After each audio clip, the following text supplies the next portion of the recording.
Hello, creative souls. Today, we're going to explore a powerful yet often subtle tool that can transform the emotional impact of your artwork, matching the background to the subject's mood. It's something that might seem intuitive, but when you approach it with clarity and intention, it opens up a whole new level of expression in your painting. Let's begin.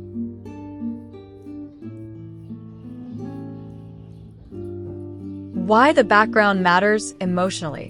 When we look at a painting, our eyes don't just absorb the subject. We feel the environment.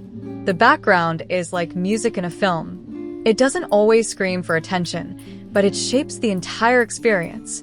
A bright, sunlit meadow creates joy. A dimly lit forest whispers mystery. A stormy sky can add tension, while a golden glow brings peace. So, the question becomes, what is your subject feeling? And how can the background echo that emotion, support it, or even contrast it in a meaningful way?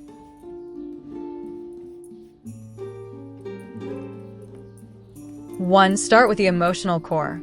Before touching your brush to the canvas, take a moment to reflect.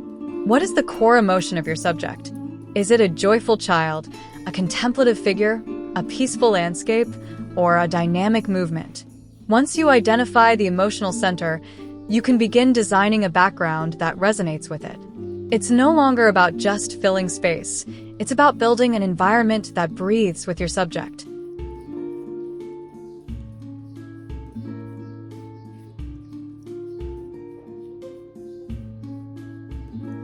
2. Use color to set the emotional tone. Color is your most direct path to mood. Let's break it down. Warm colors like reds, oranges, and yellows evoke energy, passion, warmth, and sometimes tension. Cool colors like blues, purples, and greens suggest calm, melancholy, introspection, or serenity. Neutrals and desaturated tones often convey subtlety, quiet, or nostalgia. Ask yourself, is your subject feeling hopeful? A glowing background with soft light might work. Feeling isolated? Cool shadows or empty space can deepen that feeling. Feeling energized or passionate? Try dynamic strokes in bold, warm tones.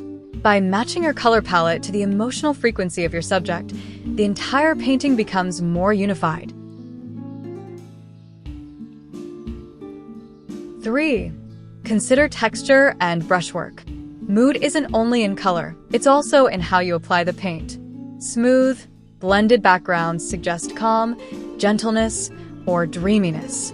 Loose, expressive strokes create energy, chaos, or movement. Rough, textured areas might hint at struggle, grit, or complexity. For a serene portrait, you might use long, sweeping strokes in soft tones. For an expressive dancer in motion, perhaps bold, rhythmic textures surrounding them can amplify their intensity. Your brushwork becomes a heartbeat behind the subject. 4. Use light and shadow as emotional tools. Lighting can create drama, mystery, or comfort. Backlighting can create a silhouette effect, perfect for introspection or mystery.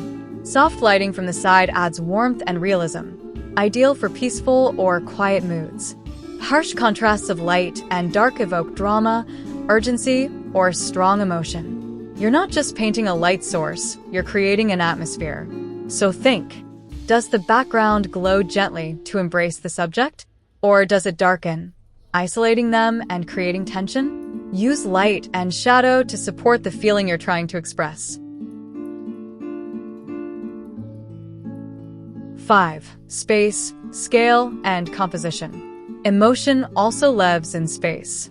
A subject surrounded by open space might feel free or lonely. A crowded background can suggest chaos, pressure, or energy. A centered figure can feel strong or balanced. A figure pushed to one side might seem unstable, anxious, or mysterious. Every compositional choice in the background shapes how we emotionally read the subject. For instance, a portrait with lots of sky above the head might feel hopeful or expansive. The same figure, enclosed by dark trees or walls, might feel confined or reflective. Use negative space, alignment, and placement to tell a deeper story. 6. Storytelling through symbolism. Sometimes, mood is enriched through symbolic elements in the background. A wilting flower, an open window, a distant mountain, a cracked wall. These details, though subtle, can echo the inner world of your subject. If your subject is grieving, perhaps a stormy sky, faded wallpaper, or scattered objects add silent emotion. If the subject is at peace, maybe soft fabrics, gentle light, or a warm environment support that stillness. These symbolic choices can speak without words, and they draw viewers deeper into your work. 7. Harmonize, don't overpower. While the background should reflect the subject's mood, it should never compete with the subject. The goal is harmony. Let the background be a supportive voice in the same emotional conversation. If it's too detailed or too bold, it can steal focus. Use soft edges, muted tones, or carefully placed contrast to maintain balance. You want the viewer to feel the mood first, and then notice the subtle choices you made to create it.